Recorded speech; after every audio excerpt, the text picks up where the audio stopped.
زما خو ته په کار یاره او ډېرې پیسې خو د هندوانو خوښېدي نه. سلامونه او مینه مې ومنئ، ستړي مه شئ، ستاسو خپل کوربه حبیب مسافر یم. زما د لرې وطن یاره خپرونه ده.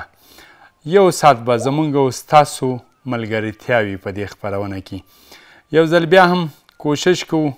داسې چېرته مو بیایو چې په اړه باندې ډېر یو څه معلومات لرئ، خو د هغه ځای د مسافرو د افغانانو د ژوند نه به معلومات نه لرئ. نن مو بیا یو ځل هڅه کړې ده چې داسې هېواد ته مو بیایو چې موږ سره نږدې په ګاونډ کې ده، خو ډېری وخت موږ د هغه ځای د مسافرو نه وطنوال نه دي خبر او د هغې ځای د ژوند د ستونزو د زندګي نه مو خبروو، خصوصا هغه څوک چې د ګران افغانستان نه مسافر شوي دي. هلته کرپال سینګ ملاتړ صاحب را سره ده. د هغه سره د هغه په ژوند او هلته د افغانستان میشت مسافر یا د کورنو سره چې دي یا ځان ته مسافر دي یا محصلین دي، هلته محصلینو څه ستونزې دي، د دوی څه ستونزې دي، دا خبرې به د ده سره شریکوو. په څه کارونو باندې هلته زموږ افغانان بوخت دي، غم ښادي یې څنګه ده، اخترونه یې څنګه دي، ژوند یې څنګه ده، د هغه په ژوند خبره کوو. لکه څنګه مو چې یادونه کړې ده، نور منت هم کوو او ځو هندوستان ته. په هندوستان کې د ښاغلي کرپال سینګ ملاتړ صاحب سره چې ډیری خلک یې پیژني په ټولنیزو رسنیو او عموما هلته د افغانانو خدمت یې کړی چې ورغلی دی، افغانان ورغلي دي، د هغو میلمه پالنه یې کړې ده. بیا هم ورته کور ودانۍ وایي چې موږ ته یې هم وخت راکړی ده او ده سره ډېرې خبرې دي، نورې به د ده نه اورو. ملاتړ صاحب ستړي مه شئ، په خیر راغلی او بیا هم نړۍ مننه چې موږ ته مو وخت راک. سلامونه او احترامات په لومړي قدم کې تاسو ته او تاسو تخنیکي همکارانو ته او د افغانستان دردېدلي مظلوم ملت ته سلامونه او نیکې هیلې وړاندې کوم او د هغې ترڅنګ خوشحاله یم چې ستاسو برنامه کې نن قرار لرم. دا راته وایي که تر دې پیل کړو چې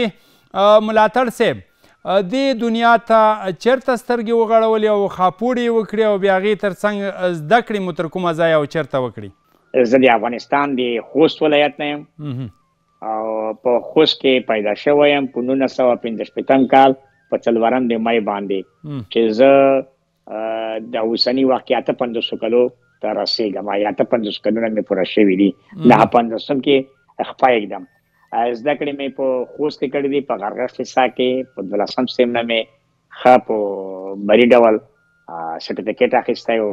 شله تمام مې اخیستې ده او هغې نه وروسته زه بیا لاړم په انقلاب کې عسکرۍ ته لاړم، عسکري خدمت مې کړی دی او د عسکري خدمت نه وروسته بیا مې د او چې نن تاسو سره ناست یم ژوندون تلویزیون سره مې هم کومکونه کړي دي او کار تېره کړی او برحاله همکار یې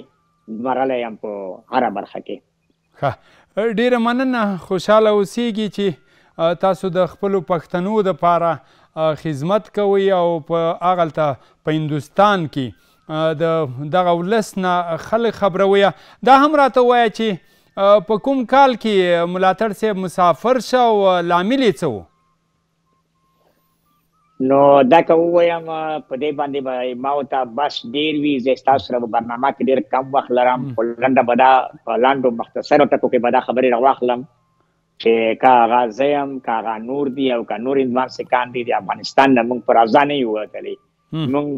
په خوښه نه یو وتلي، موږ د اوښکو سره سم وتلي یو. ژړا مو تاسو ته پرېښودلې د اوښکې مو هلته تویې کړي دي او په پردي وطن کې شپې ورځې تېروو.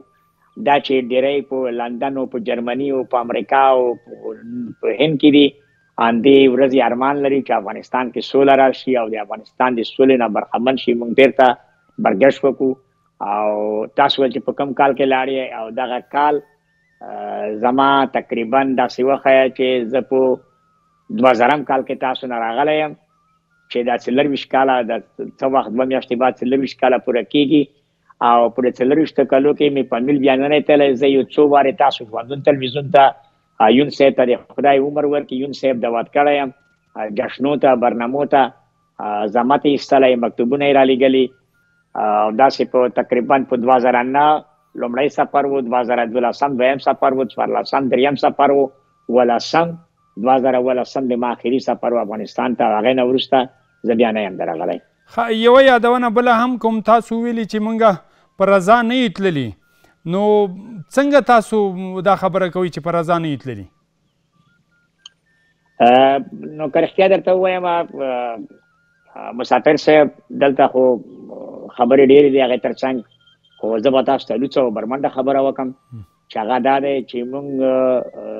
په یو قیمت هم د افغانستان خاوره نه پرېښودله او نه موږ خو بس چې د حالاتو د تاثیر لاندې راغلو او د حالاتو دې ته مجبوره کړو چې موږ جایدادونه او موږ د تنظیمو په وخت کې چورو چپاولو او تاسو ولدو چې د کابل ښار په کنډوالو بدل شو په کابل ښار کې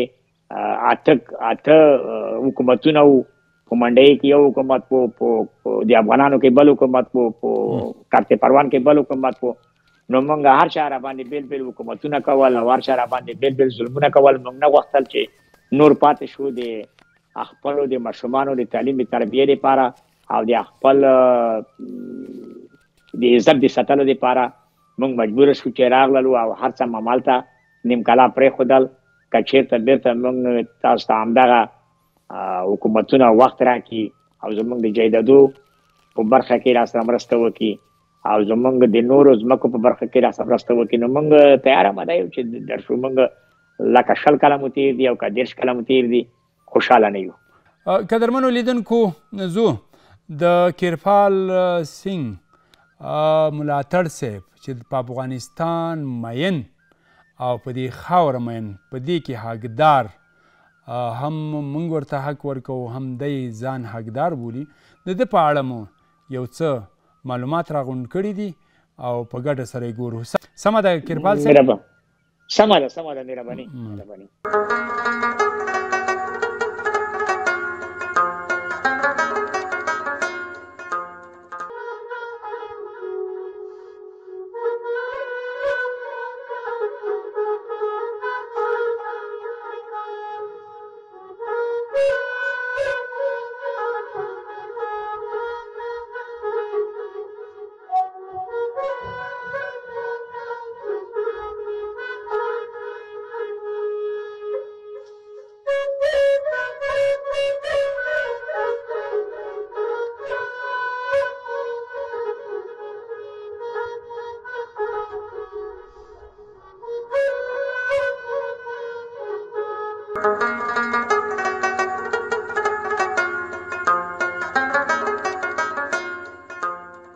راځم دې ته ملاتړ صاحب که موږ وګورو ګاونډي هیواد پاکستان کې ګڼ شمېر افغانان چې دي هغه هلته ژوند کوي راډیسټر شوي دي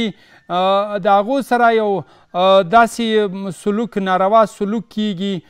یا مثلا هغو ته په ښه سترګه نه ګوري عموما که موږ وګورو هندوستان کې افغانانو ته په کوم نظر کتل کیږي او څنګه ورته ګوري د هغې دولت مسافر صاحب ډیره مننه ښه پوښتنه وه د دې پوښتنې تر څنګ دغه کومه خبره چې من سره راغلې ده او دغه موضوع چې من سره راغلی دي چې پاکستان نه کډې باید وځي موږ همیشه ژړلي دي او همیشه مو خفګان څرګند کړی دی که د هغه د هر قوم وي د هر ولایت وي خو خبره دا ده چې د پاکستان پالیسي او د هند پالیسي په منځ کې ډېر فرق دی هند همیشه افغانانو سره ډېره مرستې کړې دي هغه البته په تاریخ کې یاد دي بشري مرستې کړې دي او د بشر په سترګې ورته لیدلې دي تاسو ولیدل چې په هغه تېر نظام کې هغه یې نه مخکې تېر نظامو کې هغه نه مخکې تېر نظامو کې د څو نظامو کې دوی ته تقریبا ټول لکه ځوانان ورزول په هرو برخو کې د تعلیم په برخه کې د ټریننګ د پوځ په برخه کې نو هند هر وخت کومک کړی دی هغه باید موږ که زه ووایم چې ښه دی بیا به وایي د هند کې د هند لپاره وایي نه خو هغه څه چې تاریخ وایي څه چې خلک یې ګوري نو هغه لیدلی حال زه درته وایم ملاتړ صاحب دا هم راته ووایه چې دلته افغانانو 40 کاله وایي تېر کړه پاکستان په احسان کوي په هندوستان کې تاسو 24 کاله تېر کړه په تاسو باندې داسې کله احسان کړی ده چې تاسو دغلته اوسیږئ او موږ 24 کاله چې دا تاسو ته دغلته پناه درکړې ده؟ مسافر صاحب ډېره ښکلې اشاره دې وکړه، 40 کاله یا 25 کاله خبره دې په 40 کلنۍ کې دا نن که پاکستان په موږ دا احسان کوي په ټولو مهاجرو باندې، په افغانانو باندې. همالته افغانانو دومره کار کړی، هلته افغانانو دومره سرمایه‌ګذاري کړې ده، هلته افغانانو دومره تجارت کړی، هلته د افغانانو په نوم د نورو مملکتونو دوی ته کومکونه راغلي دي. کومکونه چې دوی خپلو جیبو ته اچول دي چې افغانانو ته ورکړي. دا زه په ډاګه وایم او بیا هم وایم او تکرار هم وایم، او دا خبره خپل افغانانو هم تکرار کړي هم دا افغانانو په نوم کومکونه راغلي دي او دوی نه دي ورکړي. افغانانو په نوم مرستې راغلي دي، دوی په صحیح توګه نه دي ورکړي. افغانانو ته کوم خوراکي مواد چې راغلي دي دوی هغه مواد ورکړي دي چې قابل دي استفادې نه وو. دا موږ سره شته دا خبرې. نو راشو هند ته. په هند کې دا خبره نشته چې دا 24 کاله دې تېر کال، 25 کاله دې تېر کال. دلته ټول بشر ته د هر مملکت خلکو ته په یو شان په هماغه درنده سترګه لیدل کېږي. ښه، ډېره مننه. ملاتړ صاحب دا هم راته وایي چې د وطن نه لرې یا او وطن خو چې دا هغه بیا سړی ډېر چې لرې وي بیا مثلا هر څه ورته یادېږي، خو تاسو ته ډېر څه یادېږي چې هغه ځوروي مو چې یاره دغه شی کاش چې په هند کې م وای؟ والله رښتیا درته وایم مسافر صاحب، دا خبره به یو بل راپسې وخاندي، خو خیر په هر صورت موږ خوراکو پسې هغه خوراکونه چې په افغانستان کې دي په هند کې نشته. ولې نه شته، خو هغه دی هغه ذایقه او هغه مزه پکې نشته چې کوم په افغانستان کې دي. او دا شی میوای، انارې، انګورې، نورې میوه‌جاتې، همداسې د کارغاو، پغمانو، باغونه، اوبه، خوب د هر شي نه، سالنګې، ننګرهارې، دا ټول ځایونه موږ دپاره لندن دی، امریکا ده، جرمني ده. خو کاش چې موږ په ازاده فضا کې هلته مېلې وکړو، کینو، همدې ورونو سره کینو، همدې خلکو سره کینو. خو چې کینو نو دا ورځې فرمان یو، دې ورځې ته په انتظار یو. پښتانه خو چې دي هغه په خېټه هم مین دي، خو یو بل شی ده چې افغانان چې دي بیا عموما که ووایو چې پیسې ورسره په ځان هم خوري، په بچیانو هم خوري، خو یو بل شی پکې ده چې ډېرې پیسې ولري بیا دوم واده کوي. تا څه وکړه بل واده دې چې تا که یو ده؟ د موږ په قاعده کې مسافر صاحب د موږ په مذهب کې د دویم واده هېڅ جواز نشته. په هغه صورت کې یو څو هغه لري، شرطونه لري، یو څو شرایط لري. یو شرایط دا دی چې کله د بیماره وه، د کور کار یې نشو کولی، مېلمانه یې نشول سمبالولی، او مریضه وه او نشول کولی چې لپکاو ډوډۍ تیاره کړي، نو هغه د اجازې په مطابق ته باید بل واده وکړي. یو او په دویم شرط هغه څوک چې مړه شوله، د دنیا نه یې سترګې پټې کړلې، نو ته کولی شي چې بل واده وکړي. دا یې دویم شرط. دریم شرط هغه ښځه چې اولاد نشي راوړی او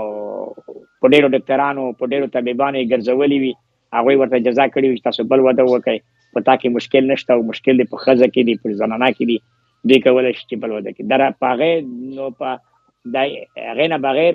هیڅ جواز نشته د دویم واده. ډېره مننه کور مو ودان